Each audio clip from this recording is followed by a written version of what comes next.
Monsieur le modérateur. Et mon intervention d'aujourd'hui est sur la conservation des prototypes des voies travaillées à l'Institut national des arts. Vous allez vous poser la question pourquoi la conservation des prototypes de voies travaillées à l'Institut national des arts. Et je vais quand même revenir un tout petit peu comme ça, vous allez comprendre d'où me venu l'idée de pouvoir conserver les voies travaillées. Tout d'abord, je vais commencer à vous expliquer c'est quoi une voie travaillée. Parce que on voit même nos étudiants qui viennent pour la première fois à la mention musique en préparatoire, ils ne savent même pas ce qu'ils sont venus faire à l'INA. Eux, ils savent seulement qu'ils sont venus pour chanter ou bien apprendre à chanter, ou bien prendre la technique pour mieux chanter, mais ils ne savent pas vraiment le travail que nous faisons ici à l'INA. Nous, on n'apprend pas aux gens à chanter parce que tout le monde chante. Tout le monde chante bien. Quand vous chantez juste, ça suffit. Ça suffit. Personne ne va vous demander d'aller au-delà de ce que vous êtes. Mais c'est que le travail que nous faisons ici, les techniques de voix lyrique que nous apprenons aux étudiants, c'est pour souvent étendre la tessiture et travailler l'esthétique de la voix, dans le bel canto, et pouvoir aller au-delà de la voix humaine, votre voix naturelle. Donc je ne vais pas prendre beaucoup de temps, je vais commencer directement. Quand on parle d'une voix travaillée, déjà, on dit que c'est une voix qui a été entraînée et développée à travers des exercices spécifiques pour améliorer sa qualité, sa puissance et sa flexibilité. Donc, il y a une femme que j'aime bien, Marion Jean-Claude. Lui, dans son livre, son livre Apprendre à chanter, la technique de la voix chantée, qu'est-ce qu'il nous a dit?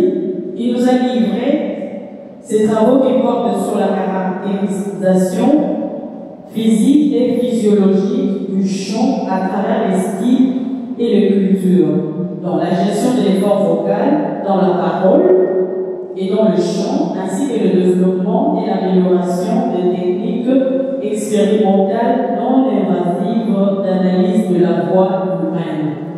Donc, pourquoi j'aime bien cet auteur? Parce que lui, il ne s'est pas intéressé seulement de la voix chantée, mais il est parti au-delà, même de la voix parlée. Parce que même la voix parlée a aussi besoin d'être travaillée pour que ça soit bien maintenu à un bon état.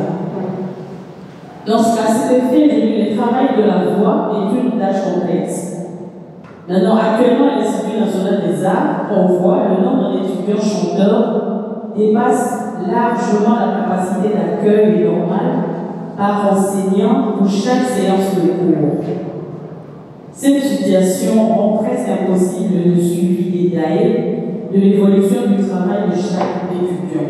Donc ça, c'est pas une chose inventée.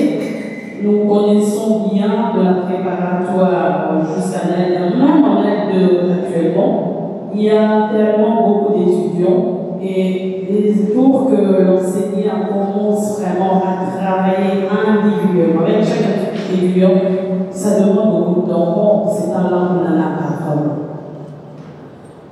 Et qu'est-ce qu'on remarque? Malgré toutes ces difficultés, il est constaté qu'après 3 ou 4 années de travail sans relâche, les étudiants chanteurs acquièrent une très bonne performance. Cependant, à la fin de leurs études, à l'absence d'institutions pouvant engager des chanteurs lyriques, ils reprennent de leurs anciennes habitudes et perdent la motivation de travailler leur voix. Alors, cette perte de temps et tous ces efforts fournis inutilement deviennent une peine perdue pour les enseignants de ces disciplines. Vraiment, c'est cette problématique qui motive cette réflexion sur la sauvegarde des modèles de voix travaillés. Donc l'objectif pour moi, c'était de créer un ensemble musical regroupant les anciens étudiants chanteurs pour produire les spectacles à l'avenir. Et je pense peut-être que la réalisation de ces spectacles offrira aux anciens et aux nouveaux étudiants chanteurs l'opportunité de continuer à travailler leur voix sans entendre. Donc il est également important que par la suite, les modèles conservés servent de référence aux nouveaux étudiants. L'idée m'est venue parce que depuis que j'ai commencé à enseigner jusqu'à aujourd'hui, les anciens étudiants qui ont terminé ici leur diplôme, quand ils rencontrent, ils oublient qu'ils doivent tout le temps travailler leur voix. Mais ils ne le font pas parce qu'ils retournent dans leur habitude là, de chanter devant le micro sans pouvoir tenir compte de ce qu'ils ont appris ici.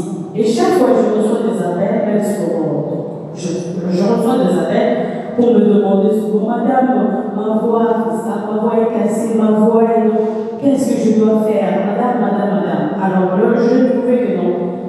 Toutes les années, dans les 3-4 ans, on passe ici à travailler la voix. Après, on perd tout. Donc, ça ne sert à rien. C'est pourquoi j'ai dit non. Peut-être, on peut commencer à conserver des prototypes de votre travail. Ça va motiver les autres.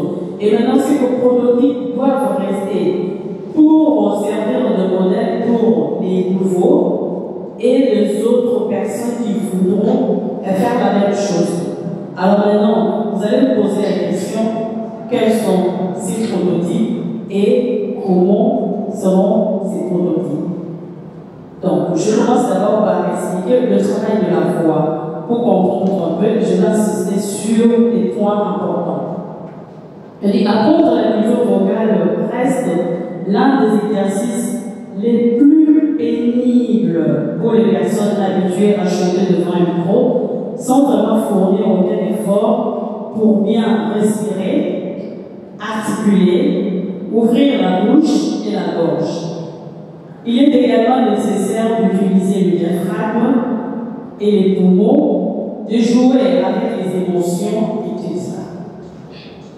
Le travail technique demande beaucoup de volonté, donc il faut savoir, beaucoup de volonté, d'intelligence, de patience, ainsi que de nombreux efforts physiques et mentaux pour y parvenir.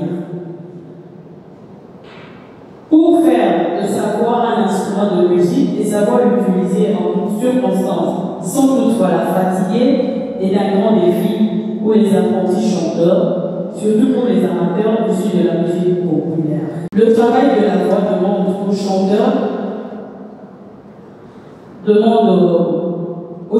aux professionnels de la voix parlée de régler tous ces éléments associés à une bonne technique dans le but de développer et de préserver leur voix. Donc il s'agit de bien conduire sa voix en posant grâce à une émotion parfaite, une diction nette et une interprétation expressive et musicale. Une bonne technique vocale permet au chanteur d'étendre sa tessiture, d'enrichir son timbre vocal, de faciliter le passage de la voix de tête à la voix de poitrine, de mettre un vibrato naturel, d'avoir une voix puissante et par conséquent de fatiguer moins rapidement dans sa voix. Maintenant, travailler sa voix peut être un bénéfice non seulement pour le chanteur, mais aussi pour toute personne souhaitant améliorer sa communication verbale. Donc, pour aller plus vite, je veux maintenant passer directement pour montrer quels sont les prototypes qu'on peut conserver ici et là. Donc, je passe. Je prends en gros en détail. Les premiers prototypes de voix travaillés sont nous-mêmes les enseignants de cette discipline. Nous-mêmes enseignants, nous sommes le modèle de nos apprenants. Nous sommes le premier prototype.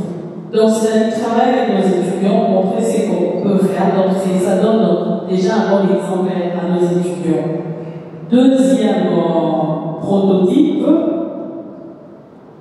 prototype,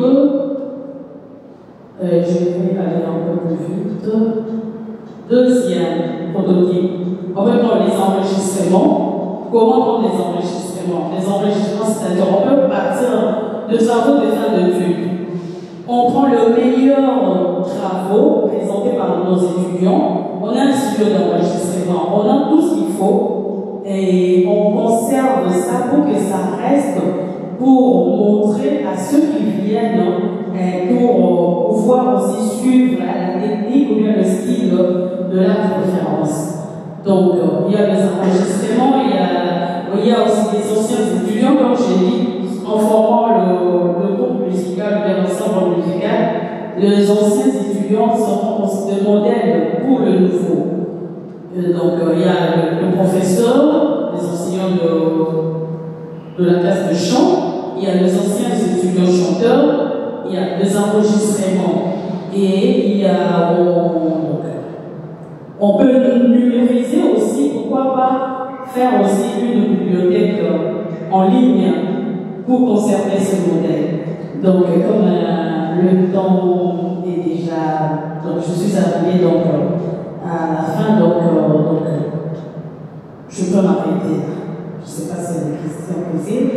Il y a le masterclass, il y a beaucoup de choses à faire pour conserver le pour que ces voix travaillent, il reste que ce soit conservé. Donc, je peux m'arrêter là. Il y a encore beaucoup de choses à dire. Merci.